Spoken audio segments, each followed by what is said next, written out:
DD ने baby से पत्र व्यवहार आरंभ किया है। पत्र व्यवहार यह संज्ञा बहुत उपयुक्त नहीं है इस प्रसंग में, क्योंकि बेबी की तरफ से अभी तक कोई उत्तर नहीं आया है। जो हो, नायक ने अपनी तरफ से कोई कसर नहीं छोड़ी है। वो नियम से हर तीसरे दिन बेबी को एक पत्र डालता आया है।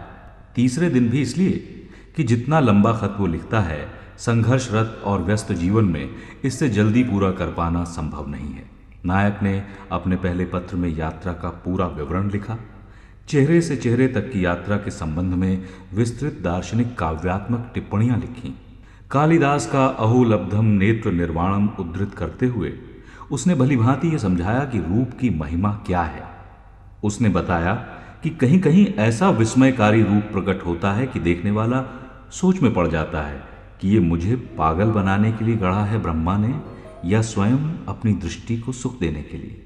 जो हो, देखने वाले उस पगले का भी महात्म्य है अपना। कवि बिल्हण के शब्दों में तुहिनांशु अर्थात चंद्रमा के बिंब का होना भी नलिनी के होने से ही सार्थक होता है। नायक ने सूचना दी कि मैंने एक बहुत ही छोटी सी कहानी लिखकर कल्पना को भेज दी है। बहुत पहले मैंने एक बार लल्ला बाजार अल्मोड़ा में एक छोटे से प्यारे से लड़खड़ा कर चलने और तुतलाकर बोलने वाले बच्चे को देखा था, जो अपने बड़दाजू यानी दादा की अंगुली पकड़कर घूम रहा था। वो जो चीज भी देखता उसके बारे में पूछता था। ओ काची छो बड़ बाजू, वो क्या चीज है दादाजी? और दादाजी जवाब देते यथा, जो ना लो छू भाव, ये मक्का है बच्चे। बच्चा सुनकर सर हिलाता था और कहता, जो ना लो, और फिर सर हिलाता। कभी कभी बच्चे के दादा दूसरे लोगों से बात करने में व्यस्त हो जाते और तब बच्चा बार बार उन्हें खींचता और अपने सवाल दोहराता विह्वलता से। ओ बड़बाजू सुन नहाता, ओ का चीज छोको। ओ दादाजी आप सुनते नहीं, वो क्या चीज है? मैंने पूछा। दादाजी थोड़ा झल्ला कर पूछते, को चीज? कौन सी चीज? बच्चा पीछे छूटी चीज की तरफ इशारा करता और बड़बाजू बता देते यथा, यो गोरू छू गोरू, गोरू नहीं जानने, ये गाय है गाय, गाय नहीं जानता तू? बच्चा फिर उसी तरह सर हिलाता और दोहराता, गोरू, और सर हिलाता। मुझे मालूम नहीं किस वार्तालाप में ऐसा क्या था कि मैं उस दिन सुनकर एक साथ हंसने और रोने को उठा। लल्ला बाजार शीर्षक से इसी घटना को मैंने लिख डाला है कहानी की शक्ल में। मैं नहीं जानता कि इसमें हंसने रोने की क्या बात थी, पर अगर मैंने कहानी ठीक से लिखी होगी तो मेरे पाठक भी हंसने रोने को होंगे और नहीं जानेंगे कि क्यों हंसने रोने को हो उठते हैं। पत्र के अंत में उसने लिखा था, मैं किसी के लायक बनने की कोशिश कर रहा हूं। अभी तो पहुंचा ही हूं यहां। जैसे ही कुछ प्रगति होगी सूचित करूंगा। संप्रति जिलेम्बू मारगांठ। फिर पत्र को पारिवारिक रंग देने के लिए उसने ये जोड़ दिया, तहां सबसे मेरा यथायोग्य कहना, शुभम डीडी। नायक ने अपने दूसरे पत्र में यह सूचना दी कि मुझे एक डॉक्यूमेंट्री लिखने का चांस मिला है। मैं तय नहीं कर पा रहा हूं कि डॉक्यूमेंट्रीज की तरफ जाऊं या नहीं। जो हो, यह काम तो ले लिया है। उसने बताया कि मैंने इधर चेखव की एक लंबी कहानी the lady with a dog का अनुवाद किया है। उसने इस कहानी की और लगे हाथ संपूर्ण चेखव साहित्य की विस्तृत समीक्षा कर डाली और कतिपय आधारभूत प्रश्न उठाए। क्या हम मानव एक दूसरे को दुख ही दुख दे सकते हैं, सुख नहीं? हम क्यों सदा कटिबद्ध होते हैं एक दूसरे को गलत समझने के लिए? इतना कुछ है सृष्टि में देखने समझने को, फिर भी क्यों हम अपने अपने दुखों के दायरे में बैठे रहने को अभिशप्त हैं? अगर हम खुशियां लूटना लुटाना सीख जाएं तो क्या यही दुनिया स्वर्ग जैसी सुंदर ना हो जाए? अंत में नायक ने लिखा था, मैं किसी के लायक बनने की कोशिश कर रहा हूं। जिलेम्बू मारगांठ। तहां सबसे मेरा यथायोग्य कहना, शुभम डीडी। नायक ने अपने तीसरे पत्र में अपने बंबईया जीवन की और प्रसंगवश बंबई की झांकियां प्रस्तुत की। गंदी बस्तियों की झांकी के बाद उसने नगरीकरण का समाजशास्त्र समझाया। इस संदर्भ में उसने गांधी की कर्म और मार्क्स लेनिन की ज्यादा चर्चा की। मेधावी स्त्री के लिए समाजवाद निर्देशिका नुमा पूरा पाठ उसने लिख दिया। पूंजीवाद के अमानवीय पक्षों का विशद विवेचन किया और ऐसा कहते हुए कर्नल साहब और उनकी पत्नी जैसे पूंजीपति बराबर उसकी आंखों में रहे। उसने स्वीकार किया कि वो संपन्नता और भौतिक प्रगति को नितांत आवश्यक मानता है। इतना ही कि वो उनका समान वितरण भी चाहता है। जब सब संपन्नता को प्राप्त होंगे तब मनुष्य मनुष्य का शोषण करना छोड़ देगा। तब हम अपनी प्रतिभा का, आंतरिक शक्तियों का पूरा उपयोग करके इस धरती पर ही स्वर्ग बसा सकेंगे, ऐसा उसे यकीन है। और पत्र के अंत में उसने लिखा था, मैं किसी के लायक बनने की कोशिश कर रहा हूँ।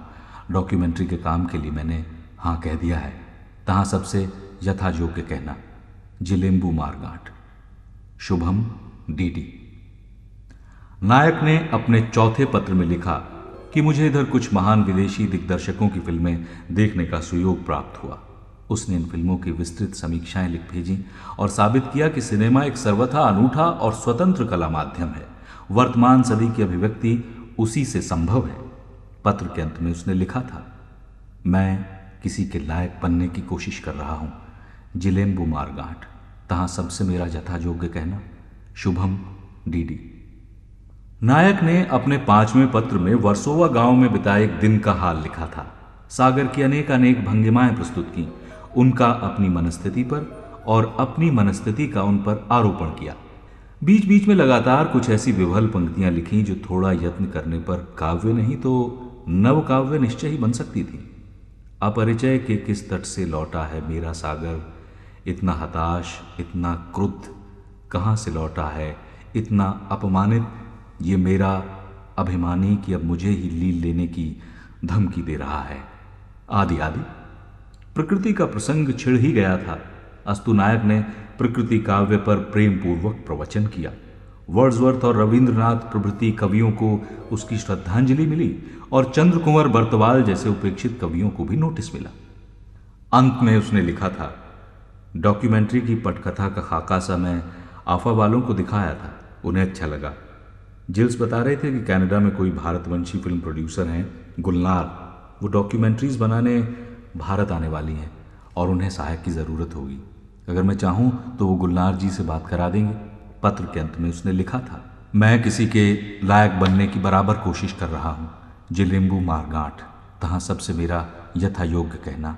शुभम डीडी।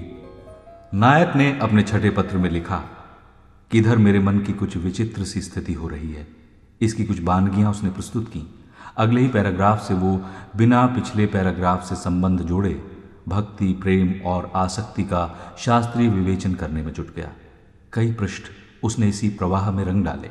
नायक ने समझाया, परमत्व की, इसलिए रस की, परिकल्पना में शैव और वेदांत दर्शनों में क्या भिन्नता है। विषयेषु च सर्वेषु इंद्रियार्थेषु च स्थितम से मंगलाचरण करके नायक की लेखनी भरत से लेकर पंडित जगन्नाथ तक समस्त आचार्यों की अनुगामिनी बनकर दौड़ चली और तदुपरांत उसने उज्ज्वल नीलमणि का उद्धार किया। नायक ने इस पीड़ाप्रद तथ्य को रेखांकित किया कि प्रेम के आनंद को प्रेम की पीड़ा से अलग नहीं किया जा सकता। नित्य संयोगात्मक है प्रेम और नित्य वियोगात्मक भी। देखिबो जहां विरह सम होई, तहां कौ प्रेम कहा कहीं कोई।